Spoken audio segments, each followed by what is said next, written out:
Hey guys, Mr. Betts here. In the last video, I talked about different methods that we can use to approximate areas between a function and the horizontal axis. And I also mentioned that each of those methods is going to have some error built into it. They're not going to give us exact answers except in special cases. So sometimes we want to try to minimize that error. Sometimes we really can't minimize that error, but we can get a little bit more information about it. So for example, we might get an answer and we might know that that answer is going to be an over approximation or a little bit too big. And if we can't make our answer more accurate, sometimes it's better to just know if our answer is a little bit too big or too small.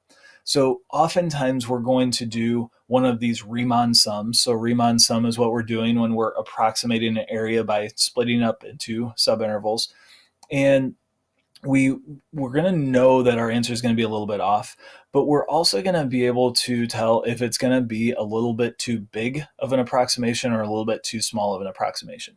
So let's look through a few examples here and talk about what we would expect with some of these approximation methods. So the first one here, if we're doing RRAM, I'm gonna start this one here by I'll split it up into three rectangles. If we're doing RRAM, remember we're going to use the right endpoints. So this is the right rectangular approximation method. So for each interval, each subinterval, we're going to use the right endpoint and use that as the height of the rectangle. And you can see here as I draw this picture that these rectangles are too big. So I think it's kind of obvious that in this particular example, our RAM is going to be an over approximation. So let's think about why this is giving us an over approximation. So the rectangles are too big. The rectangles are above the function for the interval where it's supposed to be approximating the function. The reason that the rectangle is too big is because the point that we used is the highest point on the function on that subinterval. With the right rectangles, that happens when the function is getting bigger, when it's increasing. So when we have an increasing function and we have RRAM, when we're using RRAM, then what we're going to end up with is going to be an over approximation. It doesn't matter how many rectangles we use. I split it up into three here.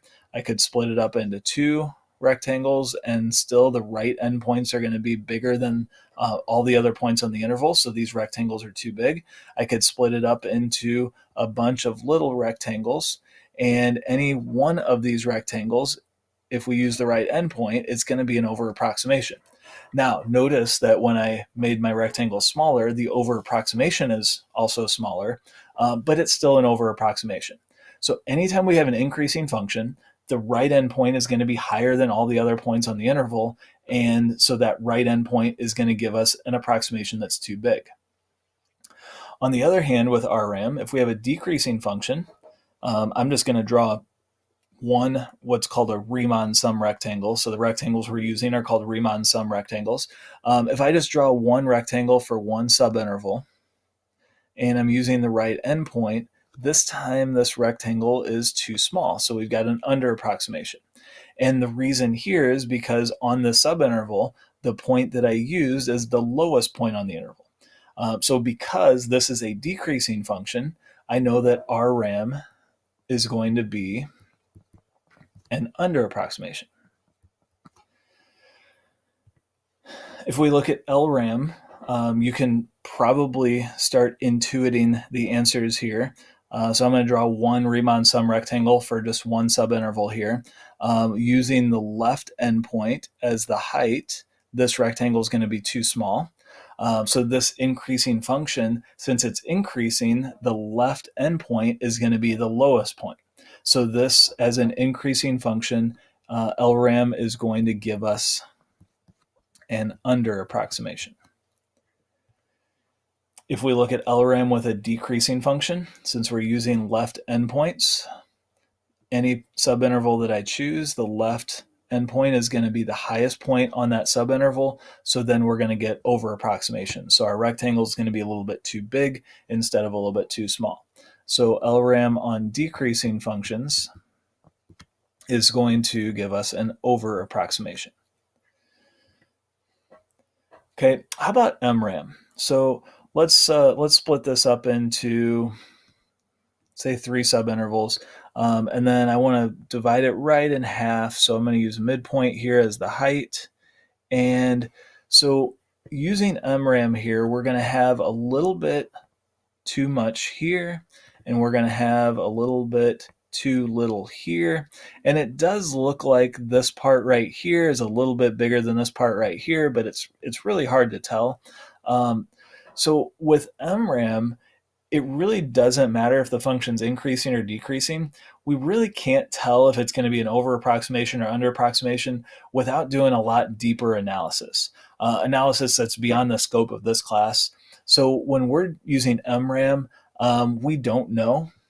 We're either not going to have enough information or we're not going to do the analysis even if we do have enough information. It turns out that with MRAM here, because it's increasing and concave up, this part right here, this under approximation part, is bigger. So it does turn out to be a little bit of an under approximation, but you don't need to know that. So MRAM, you don't need to know whether it's increasing or decreasing, if it's an over and under approximation, because it really depends more than just increasing and decreasing. I'll skip over this one here. Let's talk about trapezoids. Remember, the T stands for the trapezoidal approximation method. So with the trapezoids here, I'm going to draw just one Riemann sum trapezoid. It's not a Riemann sum rectangle now. And if I do this, it's not real obvious here, but it does look like we have just a little bit too much area in the trapezoid here, but just slightly. So it does look like it's a little bit of an over approximation for this increasing function. Now I want to be careful here and not come to a conclusion that I shouldn't. So if I do a Riemann sum rectangle on this, notice this is still an increasing function. This time, let me try that again. It's a little bit too small.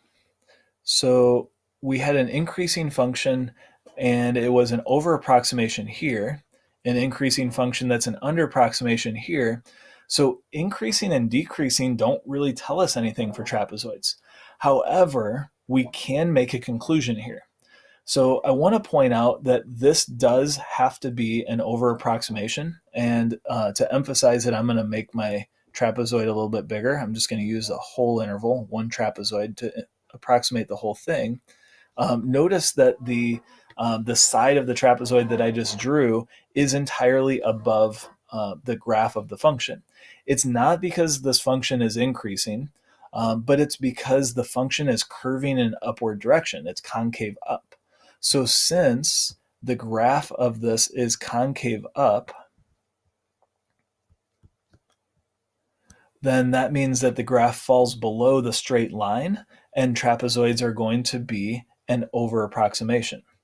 So even though increasing and decreasing behavior doesn't tell us anything for trapezoids, concavity does. So we can use the concavity with trapezoids to determine if it's an over or an under approximation. Likewise on this one, if I just use one trapezoid, the straight line that I'm going to use to connect the two endpoints here, notice is below the curve because this time the curve is concave down. And when the curve is concave down, then it's going to be above the line that approximates it, and so it's going to be an under approximation. So looking at concavity, we can predict whether trapezoids are going to be too big or too small of an approximation for our areas. You can, if you want, write all of this stuff down in a chart and try to memorize it. What my recommendation is draw a picture if you can't remember. So if you have an increasing function and you have right rectangles, just draw a picture of an increasing function, make one right rectangle, and see that it's an over approximation. If you have trapezoids and the function is concave up and you draw a trapezoid, you'll notice that it's an over approximation. So just understanding conceptually when we get over approximations and under approximations is more useful than just memorizing the different circumstances. So with LRAM and RRAM, we're going to look at whether the function's increasing or decreasing. With MRAM, we're not going to do anything. With trapezoids, we're going to look at whether the function is concave up or concave down.